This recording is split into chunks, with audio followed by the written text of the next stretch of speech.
Hi everyone, I'm Dr. Susan Monias, and I'm here to tell you that I reversed my MS diagnosis 12 years ago. So I have a lot to tell. I already started other videos talking about in my 20s leading up to my diagnosis, what I was feeling and experiencing and the results and kind of the symptoms I was having that weren't deemed as anything bad. So I was experiencing gut issues in my 20s, but in my 30s, we actually moved from New York to Georgia. And at that time, and not to say I wasn't doing it before, but I was doing it even more in my 30s here in Georgia. I was eating a lot of inflammatory fats. So new foods to try, new restaurants to try, just living in a new state in the South other than the North, where it was a lot of pizza, bread, stuff like that. But in the South, there's a lot of inflammatory oils. So both were bad. And I'm here to say they're both terrible. Gluten is a non-negotiable fact in my life. I eliminate gluten from all my patients because of the glyphosate that it's sprayed with. But also non-negotiable to me is inflammatory fats. So that would be vegetable oils, seed oils, and it's because they get rancid in the processing of the oils. So vegetable oil, sunflower oil, canola oil. I feel like it's all the stuff we heard in the 90s was good for us. It was a good oil to have. It was the worst oil to have. So in the 90s also, they told you to eat fat-free. Everything had to be fat-free, and fat-free was the craze. Snackwell cookies, fat-free. You can use as many as you want. They're fat-free. Ice cream became fat-free as much as you want. You can eat half a gallon of ice cream and a box of cookies, and it was like, it's okay because it's fat-free, no fat. That was the worst thing that ever happened to our country because they put so much sugar in those foods and many more chemicals. So 1997 is usually the line I draw in the sand for my patients. Like that's the year that glyphosate got introduced to our food supply. So that's when many young adults born after 1997 suffered from the effects of glyphosate, and we didn't even know about it till at least 10 years later. Like we were all eating glyphosate because very few of us knew about it. So it was dangerous and it was destructive for our guts and our gut health and our microbiome health. So a lot of sickness came from that. But this is the other thing, inflammatory oils. Everyone eats inflammatory oils, and I know this because I watch it. I go to Trader Joe's, which is a healthy supermarket or place to shop, but almost everything in that store has inflammatory oils, so I don't shop there anymore. If you go to Aldi, I know they have a more low cost on organic and things like that, and that's good, but you have to really pick and choose when you go there because I know everybody's in a budget. You have to shop around, so you just have to look and read the labels because almost everything gets enticing and our emotions get attached to. We want to try this, but you read the label and it's like, inflammatory oils. So I go through this with my patients and it's such a game changer, but when they get it, they're looking at everything. But it takes time. It takes time definitely to get accustomed to that. And even my husband, for a fact, like he'll be excited about see a food and be like, oh, let's try this. It's grain-free, it's gluten-free. It has all the words you're looking for. But then I say, okay, check the oils. He'll check the oils and he's like, I can't believe it. Inflammatory oil. I'm like, everything has it in there. So you have to check everything. So I just wanted to tell you that. And also that was the thing, was the last thing that I gave up. So it was inflammatory oils. So even if I knew everything, I was a doctor, I was doing everything I do, testing blood, detoxing, I still ate. It was like my reward at the end of a long day while I had MS. I was in chiropractic school. I was 40, probably 41, 42. And my go-to after a big test day, we had intensive test weeks. And after that, the reward, because you study for 10 weeks of these tests and you take them. So the relief after them is like, I'm going to go have something and give myself a treat. I would drive right through Chick-fil-A and get some French fries.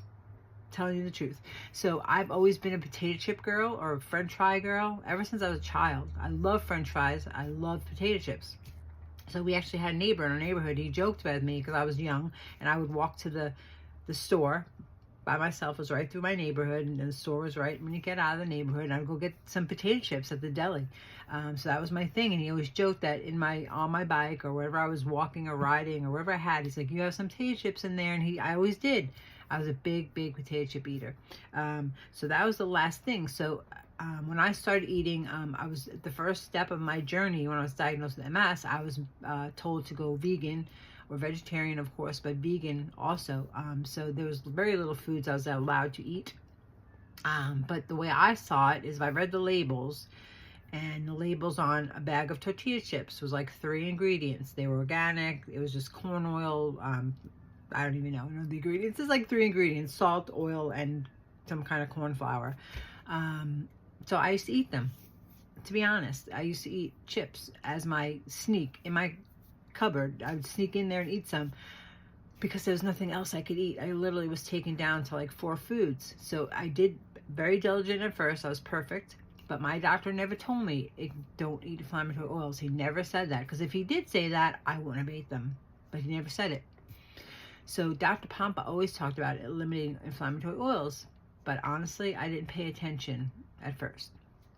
So when I did pay attention, finally, it took me a couple of years because it's a lot when you're giving up all the food stuff. I understand. I had to do it, so I understand what it's like to give up food, to give up gluten, to give up all my treats from New York, to give up all that sugar. I was there. I did it. So that's the difference between me and other practitioners, especially when it comes to MS. I did it. I lived it. I had to give everything up. So I don't ask my patients to do anything I did. I still do it. So whatever I do, I'll ask my patients to do, and vice versa. If I ask a patient to do it, I definitely have done it already. So I understand that it's hard. I get that. But the thing is, let me tell you the thing about inflammatory oils. They stay in your body, because this is the thing. I say, oh, it's finals week. I'll just have it one time, my French fries, or sneak a couple of chips. It's just a couple of chips. So I know you all do this. I see this all the time. I had this conversation this weekend. That's why I'm doing this video, because people do that all the time. It's just a couple. It's just a few. It's not a big deal. What can happen, right? I did it too. It's a self-talk, the bad self-talk that, this diet, you don't have to do it. You don't have to stick to it all the time. That's what you have to battle, is that self-talk in your head. Yes, you do have to battle it all the time. You have to stay strong to those thoughts in your head and those battles in your head. And I have a Facebook, I put a post on there this past week about beating your mind. It's the biggest thing you have to do. So all those things will say, I don't need that, I don't need that, I don't need that, and I don't need that 100% of the time. I could just do it sometimes. Well, the answer is no. That is absolutely not true if you're trying to beat illness. So for me, it's non-negotiable. Non-negotiable. Gluten is non-negotiable. Don't eat it. And healthy and unhealthy fats or inflammatory fats are non-negotiable. But I eat tons of healthy fat. So the way you tell the difference is that if God put it on this planet, an avocado, coconut oil, olive oil, that's a healthy fat because God put it on our planet. There had to be a reason for it, right? But if it's processed in a plant, sunflower oil, canola oil, corn oil, all those things, they're all made rancid in the processing. So I have this little sheet that I give my patients, and if you'd like one, just please message below or go to my Facebook page and just put a comment there, and I will send this to you. So it tells you about good fats, it tells you about which to ditch, which ones you should not eat, and then the 2-2-2 rule to make sure you're getting all types of fats. So monounsaturated, saturated fats, medium chain triglycerides. There's different fats, fatty acids our body's required. So one of the first tests that were done on me with MS was the fatty acid profile to see if my fatty acids are out of balance. And they were grossly out of balance, but there was no direction as to get them into balance. Now, today, I just redid this test probably 3 months ago. They're all perfectly balanced because now I eat a lot of fat, healthy fat, which is required by our cell. Our cell membrane, remember, is made of fatty lipid bilayer. Remember, our brains are made up of fat. So our body needs good, healthy fat. So I always go to this cheat sheet and make sure I eat healthy fat every day. I want you to too. And please give unhealthy, or inflammatory fats. So that's the chips, the fries, the fried food. I say to people who are debilitating pain that come to us to do soft wave, I don't try to change the whole diet. I'll just say, listen, 2 things. Give up inflammatory fats and give up sugar. Do that for 30 days. So I'm challenging everybody, 30 days. Don't eat unhealthy fats or inflammatory fats, and don't eat sugar for 30 days, because that is the way to get cellular inflammation or begin to get cellular inflammation down. Now, I'm sure, there's 10 other things you can do, but just start with those 2, like one step at a time. I'm a big fan of one step at a time. So take that first step. And everything now these days, when I was diagnosed 12 years ago, there wasn't a big selection, but like now I was going to show you this, like avocado oil in a spray. So you don't want to use Pam or canola oil spray or whatever. but now they have avocado oil. So that's a healthy oil. Spray it on your pan. I eat this, Andrea's seed oil. That's a healthy oil. So she's sure, she's a small company, but she makes sure that this is processed in the best way, cold pressed, and it's organic. So it's a great product. Andrea, the name Andrea's seed oils, excellent for healthy fats. The healthy fats we can't get, so this actually replaces a lot of healthy fats that we can't get easily. So the avocado oil, avocados, coconut oil, I eat full fat coconut milk, use that in my Big Maker creamer with. So you just want that to be part of every single day. So it's not hard, you can do it. So just focus on those two things. Healthy fats, adding them. Inflammatory fats, eliminate them, and stop eating sugar and all the things that are named sugar. Just be careful of that. So that's it. And literally that had to do so much of the fatigue I suffered from. I'm gonna do another video on the fatigue and how I battled that, but that was kind of what was happening in my 30s before my diagnosis. I was told I need a double knee replacement because I had inflamed knees. Like, my knees were so gross and so big. My son was young at the time, he was under 10. He used to get scared, so I had to wear pants. And to this day, I don't actually wear shorts because it kind of bothers me that I got used to wearing pants, and I just get a little bit self-conscious about knees. But the thing is, there's no reason to anymore because my knees are perfectly fine. I did not get a double knee replacement. I never used the medical world.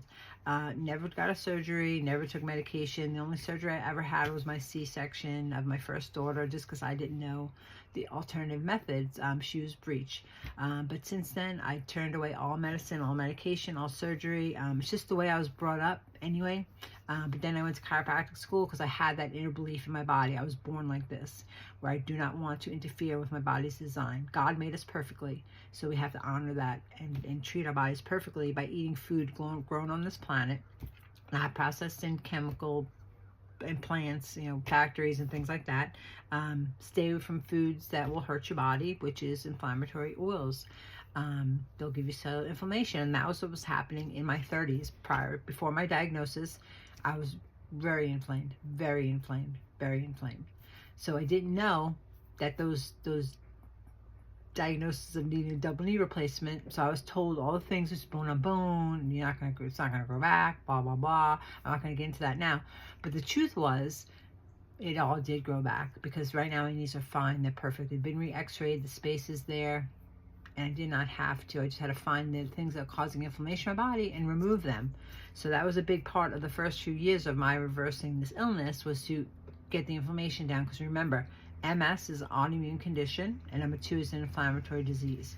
So if you decrease inflammation, that will bring the inflammation down, and you'll automatically start to feel better. So that's like step 1. And I hope this helped. Please let me know if you have any questions. Reach out to us either on Facebook or call our office, and we're always here to help. Okay, so have a good day.